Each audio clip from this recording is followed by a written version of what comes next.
주시겠습니다. 6월의 첫 주일 강단을 통하여 우리 하나님 갑절의 말씀해 주시길 간절히 소원합니다. 오늘 받은 말씀을 가지고 이 한 달 승리하기를 원하고 6월, 7월, 8월로 이어진 이 여름 한 계절 영적으로 승리하는 저 여러분 되시기를 주님의 이름으로 축원드립니다. 오늘 할렐루야 찬양인데 주님 큰 영광 받으신 줄로 믿습니다. 감사합니다. 조지 멜러리라는 분이 있습니다. 이분은 영국인인데 산을 너무나 사랑했던 영국의 산악인이었습니다. 1924년에 세계 최고 봉인 에베레스트 등정에 3차 등반에 도전했다가 6월 19일에 실종되었습니다. 그가 에베레스트 원정을 떠나기 전에 한 기자가 인터뷰에서 이렇게 물었어요.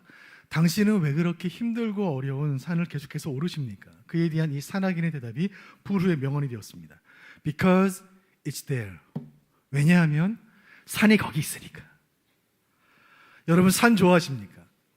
제가 중학교 때 요산요수라는 말을 배운 적이 있는데 낙산낙수가 아니라 요산요수다. 시험에 잘 나온다.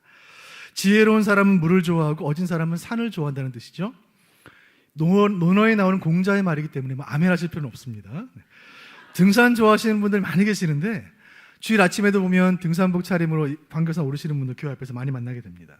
또 우리 교회 등산 동호회 활발하게 활동 중에 계시죠. 제가 언젠가 장로님들과 등산을 한 적이 있는데 우리 장로님들 어쩜 그렇게 산을 잘 타시는지 시작한 지 30분 만에 저는 힘들어서 하산하고 싶었지만 체면 구길까 봐 이를 악물고 끝까지 올랐다는 그 사실을 이제는 말할 수 있습니다.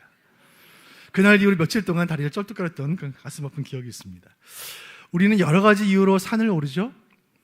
풍경이 좋아서, 공기가 좋아서, 산 자체가 좋아서, 또 사람이 좋아서, 또 어떤 산악인의 말처럼 산이 그냥 거기 있으니까. 오늘 우리는 산을 오르시는 예수님에 대한 말씀을 말씀 통해 나누게 됩니다. 여러분, 예수님은 왜 산에 오르셨을까요? 본문 5장 1절 말씀 같이 보실까요? 5장 1절 시작. 예수께서 무리를 보시고 산에 올라가 앉으시니 제자들이 나아온지라. 아멘. 예수님이 오르신 그 산은 갈릴리 부근의 작은 산이었습니다. 이 산상 쏜 현수막의 그림처럼 우뚝 솟은 봉우리는 아니었을 것이고 언덕에 가까운 산이었기 때문에 전문 산악인들이나 우리 교회 등산 동호회 회원들이 오르기에는 너무 싱거운 낮은 산이었을 거예요. 산의 높이와 이름이 중요한 것이 아니고 산의 의미가 중요합니다. 성경에서 산은 계시의 장소예요. 모세가 하나님을 만나고 돌판에 계명을 받아 내려온 장소가 산이었습니다. 모세는 산 위에서 말씀을 받아 산 아래 백성들에게 말씀을 전달했습니다. 오늘 예수님의 경우는 예수님은 계시의 전달자가 아니라 그분 자신이 계시 그 자체이기 때문에 산 위에서 직접 말씀하세요. 예수님은 하나님의 말씀 곧 계시를 선포하시기 위해 산을 오르신 것입니다. 이날 예수님과 함께 산을 올랐던 사람들이 있어요. 예수님의 소문을 듣고 모인 사람들이 큰 무리를 이루고 그들과 함께 산에 올랐습니다. 그들은 누구였을까요? 가난한 사람들, 아픈 사람들, 소외된 사람들, 가진 것 없고 배운 것 없는, 그래서 세상에서 이리 치이고 저리 치이는 고달픈 인생들이었어요. 그들과 함께 산을 오르신 거예요. 자, 5장 1절 다시 보시죠. 제가 읽어드립니다. 예수께서 무리를 보시고 산에 올라가 앉으시니 제자들이 나아온지라. 예수님 그 무리들의 삶을 보셨고 그들의 간절한 눈빛을 읽으셨습니다. 그리고 그들과 눈을 맞추시면서 말씀을 전하기 시작하세요. 그 시작이 5장 2절입니다. 같이 보시죠. 시작. 입을 열어 가르쳐 이르시되 아멘. 그렇게 산 위에서 시작된 이 설교는 그 전문이 마태복음 5장, 6장, 7장에 다 기록이 되어 있고 산 위에서 전하신 복음이라는 뜻으로 산상수훈이라고 불립니다. 2000년 교회 역사 가운데 수많은 설교자들이 수백만 편, 수천만 편의 설교를 행했지만 산상수훈만큼 성도들이 사랑하고 능력 있고 불변의 가치를 지닌 설교는 없어요. 2000년 전 1세기에 하신 그 설교는 오늘날 2000년의 시간과 공간을 초월하여 21세기 오늘 우리에게 찾아오시는 줄로 믿으시길 바랍니다. 때로 그 말씀은 추상 같은 호통의 말씀으로, 때로는 어머니의 손길 같은 위로의 말씀으로, 누군가에는 인생의 방향을 새롭게 설정하는 도전의 말씀으로, 누군가에는 포기의 순간의 마음을 새롭게 하는 격려의 말씀으로 다가오는 것입니다. 오늘부터 8주 동안 산 위에서 주신 복음 산상수훈 시리즈로 말씀을 나눕니다. 주일마다 교회에 나오실 때에 여러분의 마음이, 우리 모두의 마음이 예수님 말씀을 듣기 위해 산에 올랐던 그 무리의 심정으로 강단 앞에 서는 저 여러분들에게 간절히 소원합니다. 오늘 첫 시간 마태복음 5장은 산을 강단 삼아 말씀을 선포하시는 산상수훈 설교의 현장으로 우리를 안내하고 있습니다. 산상수훈은 마태복음 5장과 6장과 7장인데 이 본문 가운데는 예수님의 설교가 여러 편이 기록되어 있어요. 그 중에 첫 번째 설교가 마태복음 5장 3절부터 12절까지에 기록된 8개의 복에 관한 설교입니다. 팔복 설교 혹은 팔복 강화라 불리는 이 메시지를 우리말로 번역되기 전 헬라어 성경으로 읽어보면 똑같은 문장이 계속 반복이 되는데 마카리오이, 마카리오이, 마카리오이가 8번이 반복이 돼요. 마카리오이, 이 말은 복이 있나니 라는 말로 번역이 됩니다. 복이 있도다. 이 우리말 성경과 헬라어 성경에 어순의 순서가 있는데 마태복음 5장 3절을 헬라어 어순 그대로 있는 순서 그대로 번역하면 이렇게 됩니다. 복이 있도다 심령이 가난한 이들이여 왜냐하면 천국이 너희의 것이기 때문이다. 복이 있도다 심령이 가난한 자들이여. 복이 있도다. 예수님 산상수훈의 첫 설교의 첫 마디가 복이 있도다. 복이 있도다. 그런데 산 위에서 이 예수님 설교의 첫 마디를 들었던 그 청중들의 마음은 첫 마디부터 걸림이 된 거예요. 복이 있다고? 이게 무슨 말인가? 우리에게 무슨 복이 있는가? 세상살이 힘들고 지쳐서 이 고단한 현실을 잠시 떠나 잠시 동안이라도 예수님 말씀을 위로를 삼고 격려를 받으려고 이 산까지 올라왔건만 이미 너희가 복이 있다고 말씀하시니 대체 이게 무슨 말씀인가? 이 나라의 주권은 로마에게 빼앗겨 수탈당하고 억압당하고 있는 이 식민지의 형편을 예수님 알고 하시는 말씀인가? 저 서슬퍼런 유대교 종교 지도자들의 횡포에 시달리는 우리 서민들의 삶을 예수님 과연 아시는가? 이 지긋지긋한 가난과 이 끔찍한 질병과 이 끝없는 불행을 알고도 지금 우리에게 복이 있다고 예수님 말씀하시는가? 예수님이 하나님의 아들이시라면 큰 능력을 우리에게 베풀어 주셔서 이 모든 불행과 고난을 다 물리쳐 주시고 이 박복한 인생을 행복한 인생으로 바꾸어 주시기를 기대하며 산에 올랐건만 지금 우리에게 복이 있다고 말씀하시는가? 우리가 몸이 아파서 병원에 가면 너무 아프면 병원에서 진통제를 처방해 줍니다. 그 진통제를 맞으면 잠시 고통을 잊고 좀 쉬거나 잠을 좀 잘 수 있어요. 근데 여러분, 병의 근원에 대한 치료를 계속하지 않으면서 진통제를 계속 맞으면 위험해집니다. 예수님은 그 청중들에게 잠시 현실의 고통을 잊게 하는 진통제를 처방하지 않으셨어요. 무리들의 마음과 삶을 꿰뚫어 보시고 문제의 근원을 드러내신 거예요. 복이 있도다 말씀하시는 예수님의 말씀에 깔려있는 질문인 것입니다. 너희는 복을 무엇이라 생각하느냐? 너희는 무엇을 복이라고 생각하느냐? 여러분, 무엇이 복인가요?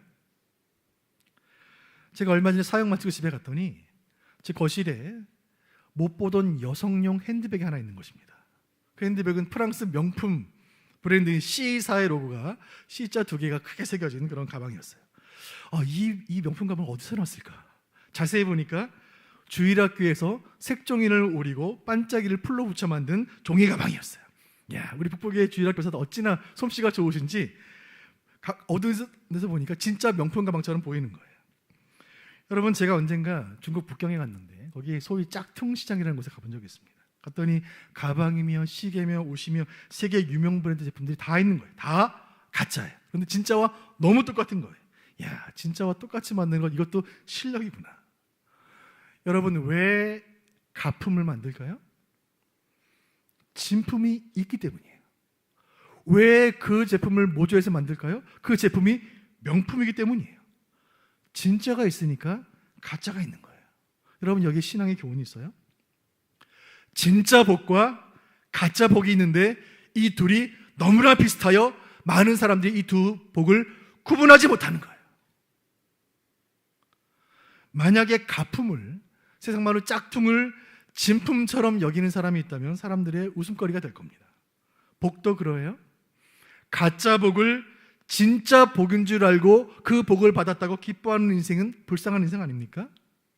반대로 진짜 복을 받았는데 그것을 귀한 줄을 모른다면 이 또한 안타까운 일이 아니겠습니까? 산상수훈, 이 위대한 설교를 열심히 시작하시면서 첫 설교의 첫 주제로, 첫 단어로 복에 대해 말씀하신 진짜 이유가 뭐예요? 가짜 복으로 가득한 세상에서 평생 진짜 복을 누려보지 못하고 살아가는 인생들을 향하여 진짜 복을 누리는 천국 백성이 되라고 예수님 이 말씀을 전하시는 거예요. 여러분, 예수 믿는 우리가 예수 믿지 않는 사람과 다른 것이 무엇일까요?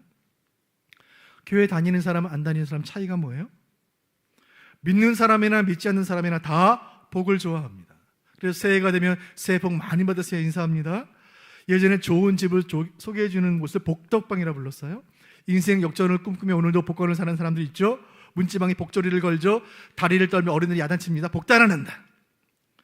여러분, 성도인 우리가 세상 사람들과 다른 것이 무엇이에요? 세상에서 복이라고 여기는 것을 우리도 똑같이 복으로 여기고 그 복을 얻으려고 안절부절 노심초사한다면 우리가 세상과 다른 것이 무엇입니까? 반대로 세상에서 복으로 여기지 않는 것을 우리도 외면하고 우리도 구하지 않는다면 우리의 믿음은 무엇이며 복음은 무엇이며 영생은 과연 무엇입니까? 예수님이 산상수훈의 첫 번째 설교를 통하여 복이 있도다 복이 있도다 8번을 강조하면서 말씀하시는 것은 이것이 진짜 우리에게 필요하기 때문입니다. 진짜 복과 가짜 복을 구분하지 못하는 이들에게 헛된 복을 구하는 자들을 향하여, 그리고 이미 받은 복의 그 가치를 알지 못하는 자들을 향하여, 저를 향하여, 여러분을 향하여, 우리 수원 북부교를 향하여, 지상의 모든 교회와 모든 성도들을 향하여 성령께서 말씀을 시작하시는 거예요. 복이 있도다 복이 있도다. 그 8가지 복 가운데 첫 번째 메시지가 5장 3절에 기록되어 있습니다. 자, 5장 3절 같이 보겠습니다. 시작. 심령이 가난한 자는 복이 있나니 천국이 그들의 것임이요. 아멘. 이 첫 설교의 말씀을 통하여 주님 말씀하시는 것은 세상의 부요와 가난 가운데 어떤 것이 진짜 복인가? 부요한 자와 가난한 자 가운데 누가 천국을 소유하느냐 물으시는 거예요. 세상에는 세 종류의 가난이 있습니다.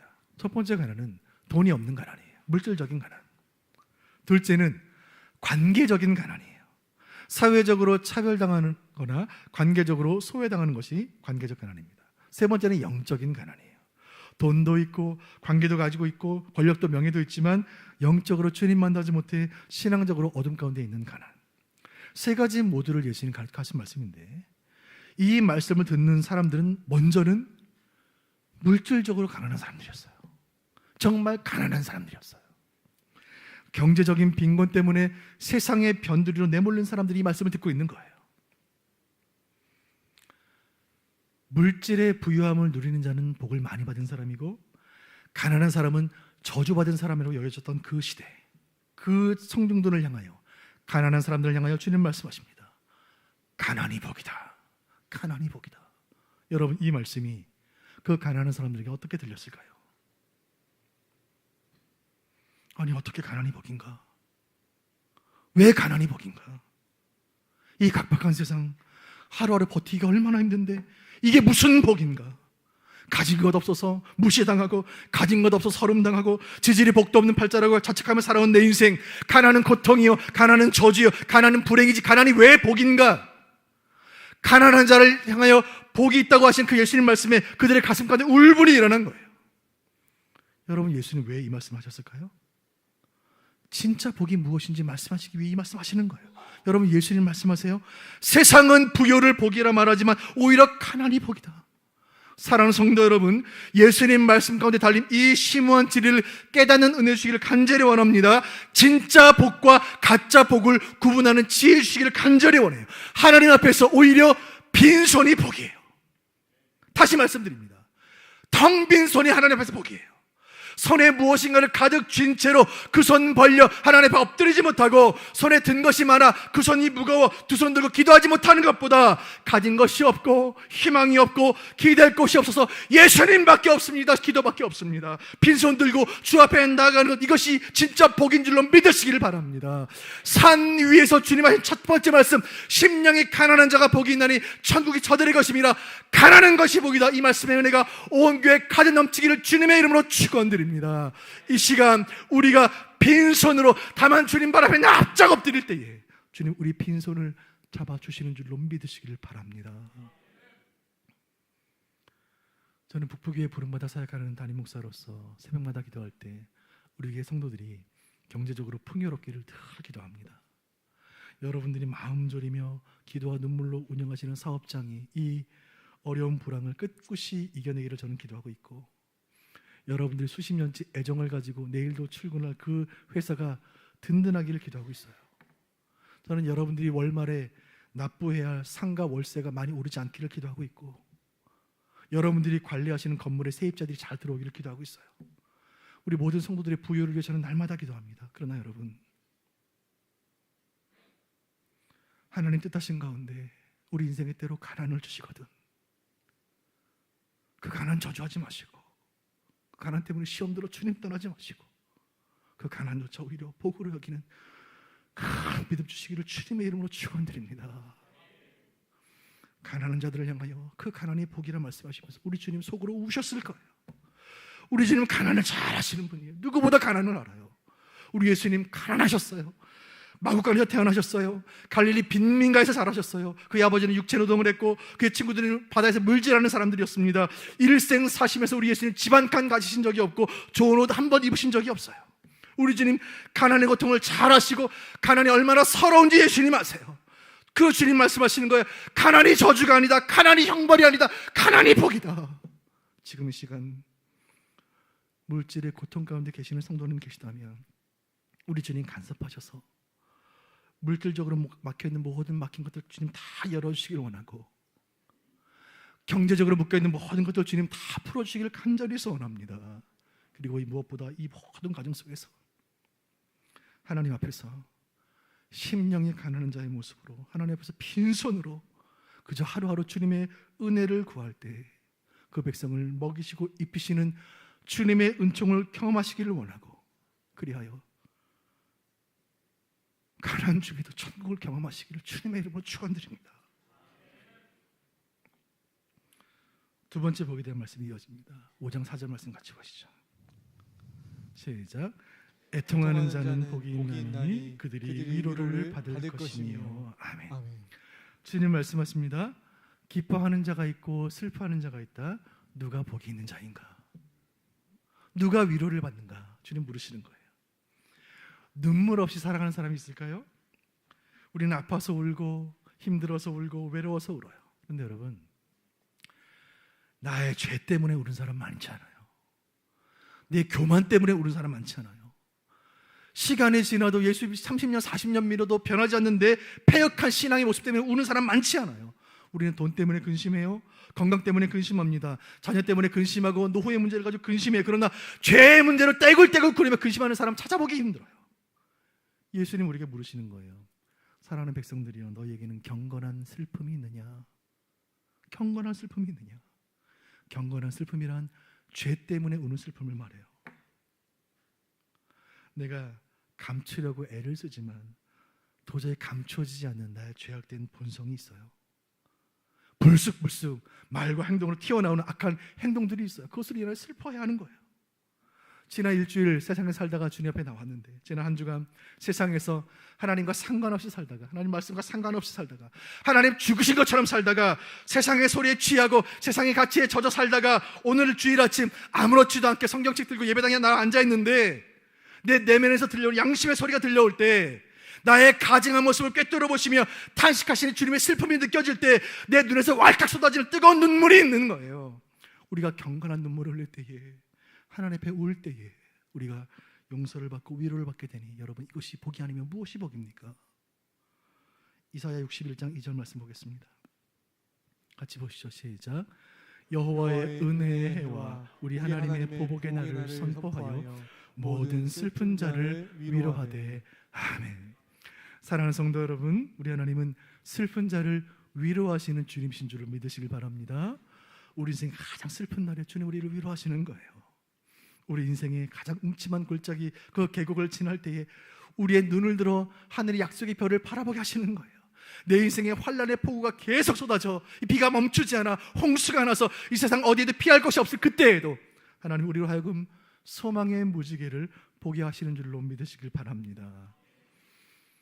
진정으로 애통해야 할 사람은 내 죄 때문에 눈물 한 방울 흘려본 적이 없는 사람이에요.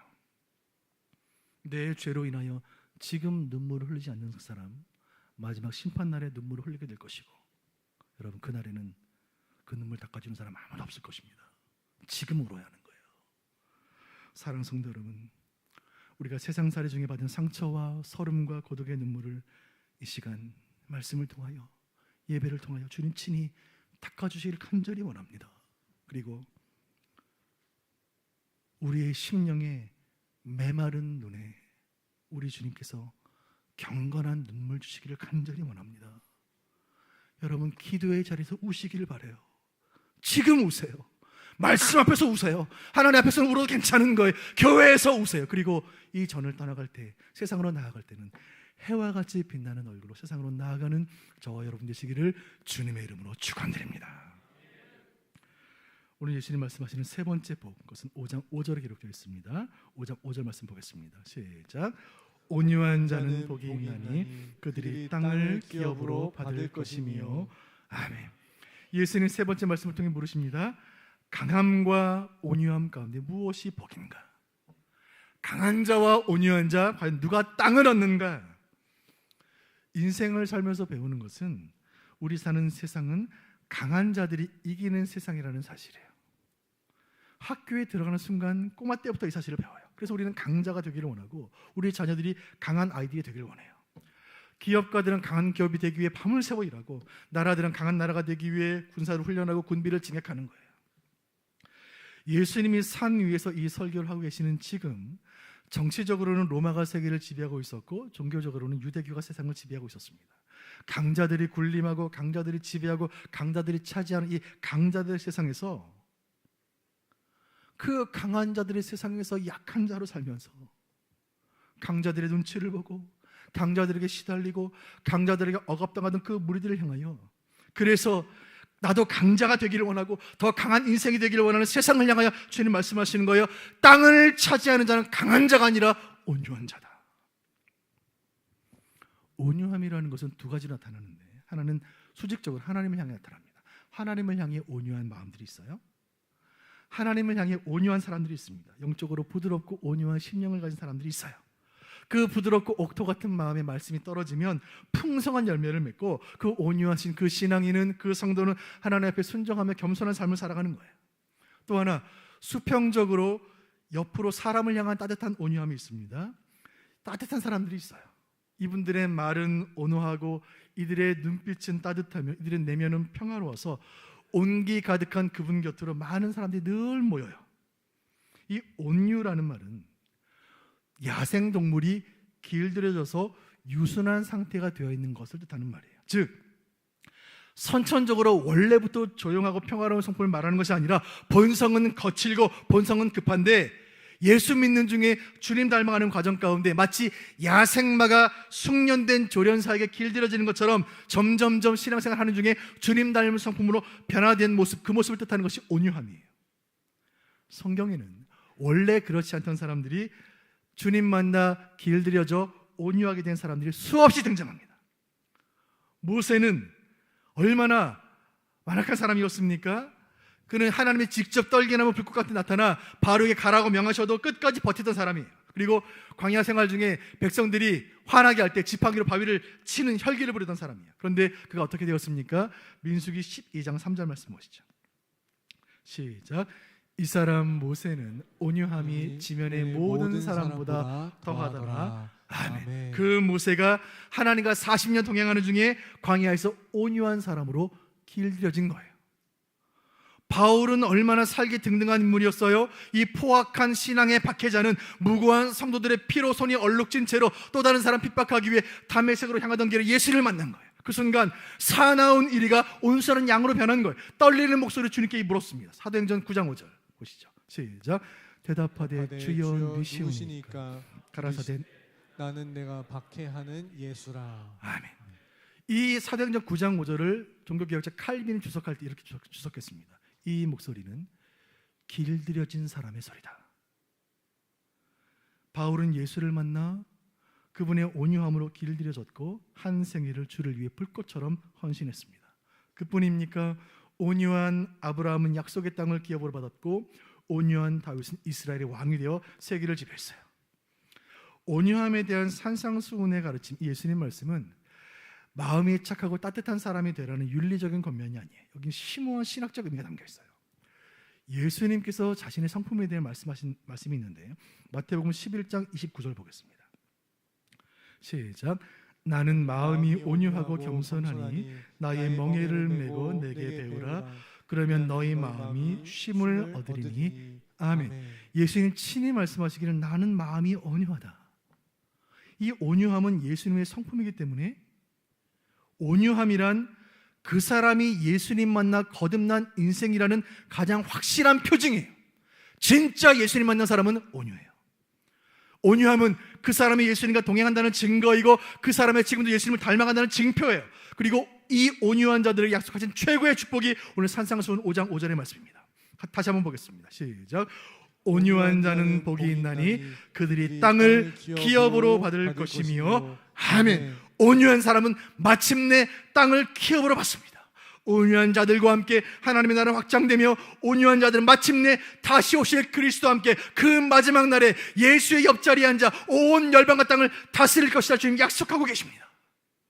사랑하는 수원북의 교우 여러분, 세상 모두가 강자를 꿈꾸는 이 강자의 세상 가운데, 그러나 이 말씀 받은 우리는 예수님의 온유한 성품을 본받아 하나님 앞에 온유한 인생이 되어 마침내 주님 주시는 그 땅을 기업으로 받으며 마침내 그리스도와 함께 온 땅을 다스리는 큰 복을 누리시기를 주님의 이름으로 축원드립니다. 오늘 말씀 주시는 네 번째 복은 5장 6절에 기록된 말씀입니다. 같이 보겠습니다. 시작. 의에 줄이고 목마른 자는 복이 있나니 그들이 배부를 것이며. 아멘. 이 말씀을 통해 주님 물으십니다. 풍요와 줄임 가운데 무엇이 진짜 복인가? 풍요로운 자와 배고픈 자 누가 진짜 만족을 얻는가? 여기 의에 줄이다라는 말은 하나님 앞에서 옳은 일을 행하고자 열망하는 그 모습을 뜻해요. 줄이다라는 말은 글자 그대로 배고프다는 말이에요. 몇 날 며칠 먹지 못해 배가 비어 꼬르륵 꼬르륵 소리가 나 무엇이든 먹고 싶어하는 그 간절한 열망하는 상태가 이 줄임이에요. 세상 사람들은 세상의 양식으로 줄여 하지만 천국 시민은 의로 말미암아 굶주려 한다는 말씀이에요. 성도는, 천국 시민은, 예수 믿는 사람은 세상의 양식이 아무리 풍족해도 결코 만족하지 않으며 여전히 영적인 그 무엇을 갈망하는 거예요. 제가 주중에 한 성도를 만나 신방하게 되었는데 우리 교회에 등록하게 된 계기를 물었는데 여러 교회를 다녀보았는데 영혼에 만족함이 없었습니다. 목사님, 여러분, 우리 인생에는 무엇으로도 채워지지 않는, 세상의 그 무엇으로는 채워지지 않는 그 무엇이 있어요. 명절에 친지들을 만나 며칠 같이 보내면서 행복한 시간을 보내도 그 친지들이 돌아가고 나면 허탈해지는 마음이 있는 거예요. 오랜만에 친구들을 만나 맛있는 식사를 하고 커피의 향을 나누며 대화를 한참 나눠도 친구들과 헤어지고 나면 여전히 빈 마음이 있는 거예요. 원하던 물건을 가져도 꿈꾸던 일이 이루어져도 성도에게는 여전히 채워지지 않는 그 빈 마음이 있는 거예요. 오직 말씀의 깊은 깨달음과 간절한 기도의 눈물과 영혼의 진실된 찬양을 통해서만 채워지는 영혼의 그 무엇이 있는 거예요. 영적으로 잠들어 있는 사람들은 느낄 수 없는 영혼의 굶주림이 우리에게는 있는 거예요. 그 사람이 영적인 갈증을 느낀다는 것은 곧 영적으로 살아있다는 뜻입니다. 여러분, 영적인 굶주림을 느끼고 계십니까? 이사야 58장 11절 말씀 같이 보시죠. 시작.